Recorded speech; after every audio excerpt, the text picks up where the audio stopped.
বেশ কিছুদিন চুপ থাকার পর শেখ হাসিনার পুত্র সজীব ওয়াজেদ জয় মুখ খুলেছেন। তিনি রাজনৈতিক পরিস্থিতির উপর কিছু কথা বলেছেন।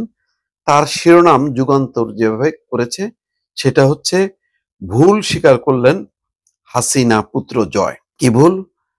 ছাত্র জনতার অভ্যুত্থানের মুখে বাংলাদেশ থেকে পলাতক সাবেক প্রধানমন্ত্রী শেখ হাসিনার ছেলে সজীব ওয়াজেদ জয় স্বীকার করেছেন তার মায়ের সরকারের সময় কিছু ভুল হয়েছিল। কি কি ভুল হয়েছিল তার ব্যাখ্যা নেই, তবে তিনি জাতিসংঘের সেই প্রতিবেদন প্রত্যাখ্যান করেছেন যেখানে বলা হয়েছে ছাত্র জনতার অভ্যুত্থান দমনে সরকার 1400 মানুষকে হত্যা করেছে। তাহলে কারা করেছে? এই প্রশ্নের নিষ্পত্তি কিভাবে হবে? সম্ভবত শেখ হাসিনার যে বিচার, সেই বিচার তো শেষ প্রান্তে, এখন নভেম্বর মাসেই রায় হবে। সেই রায়কে সামনে রেখে হয়তো অস্বীকার করছেন যে এই হত্যার দায় তার মায়ের না। ওয়াশিংটন ডিসি থেকে অ্যাসোসিয়েট প্রেসকে দেওয়া এক সাক্ষাৎকারে জয় বলেন, নোবেলজয়ী মোহাম্মদ ইউনূসের নেতৃত্বাধীন বর্তমান অন্তর্বর্তী সরকার যদি আওয়ামী লীগের উপর থেকে নিষেধাজ্ঞা না তুলে নেয় এবং সব দলের অংশ গ্রহণে নির্বাচন না করে, তাহলে বাংলাদেশ রাজনৈতিকভাবে অস্থিতিশীল থাকবে। তিনি বলেন, এই নিষেধাজ্ঞা তুলে নিতে হবে, নির্বাচন হতে হবে অন্তর্ভুক্তিমূলক, অবাধ ও সুষ্ঠু। এখন যা হচ্ছে তা আসলে আমার মা এবং আওয়ামী লীগ নেতাদের নির্বাচনে অংশগ্রহণ থেকে দূরে রাখা রাজনৈতিক কৌশল।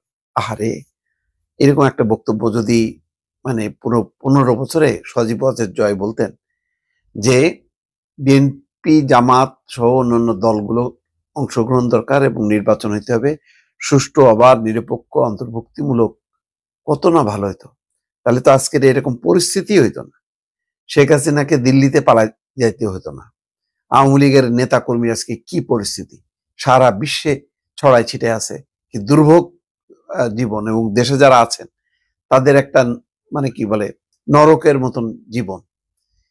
এই কথাটা এখন যে প্রেক্ষাপটে বলতেছেন সজীব ওয়াজেদ জয়, কখনো কি তার মায়ের সাথে মানে বলেছে যে মা এটা ভুল হচ্ছে?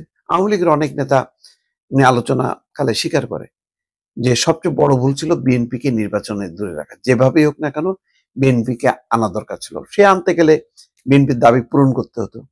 সেটা ক্ষমতায় না থাকলেও ভালো ছিল, কিন্তু এখন যেভাবে পলাতক জীবন, যেভাবে বিতাড়িত জীবন, যেভাবে নিষিদ্ধ আওয়ামী লীগের কার্যক্রম, এই রকম কঠিন রাজনৈতিক পরিস্থিতি সেটা 75-এর পরে আওয়ামী লীগ ফেস করছে, আবার বহু বছর পর এখন ফেস করতে হচ্ছে।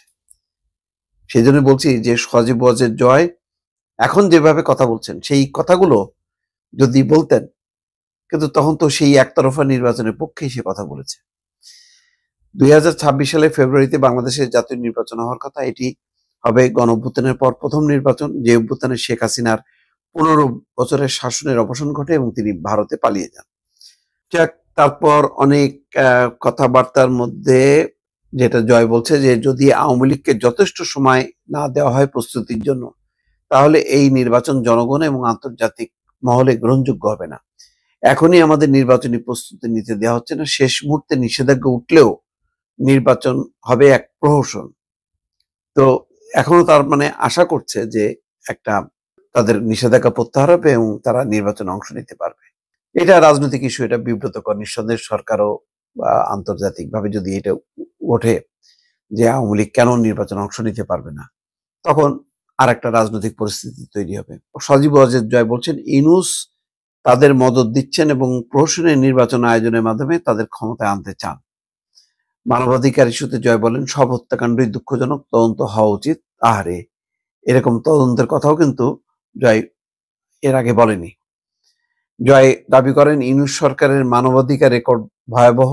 তার ভাষায় আওয়ামী লীগের হাজার হাজার নেতা কর্মী 1 বছরের বেশি সময় ধরে জেলে, জামিন পাচ্ছেন না। প্রায় 500 নেতা কর্মীকে হত্যা করা হয়েছে, 31 জন মারা গেছেন হেফাজতে। তিনি অভিযোগ করেন সংখ্যালঘুরাও এখন টার্গেট, বিশেষ করে হিন্দুরা। তবে অন্তর্বর্তী সরকার এসব অভিযোগ অস্বীকার করেছে। যাক, এইসব বিবৃতির মধ্যে যেটা বাস্তবতা, যেটা নিয়ে সরকার বিব্রতকর অবস্থার মধ্যে আছে, সেটা হচ্ছে আওয়ামী লীগের নির্বাচন। আওয়ামী লীগ নির্বাচনে যদি অংশগ্রহণ করে এটা ঠিক, এখন গত 1 বছরে সরকারের যে পরিমাণ জনপ্রিয়তাটা নষ্ট হয়েছে, অভ্যুত্থানের চেতনা যেভাবে ভুলুণ্ঠিত হয়েছে, তাতে আওয়ামী লীগের একটা ভালো অবস্থা তৈরি হতো, যদি অংশ নিতে পারতো, হয়তো সেকেন্ড পজিশনে তারা চলে আসতে পারতো।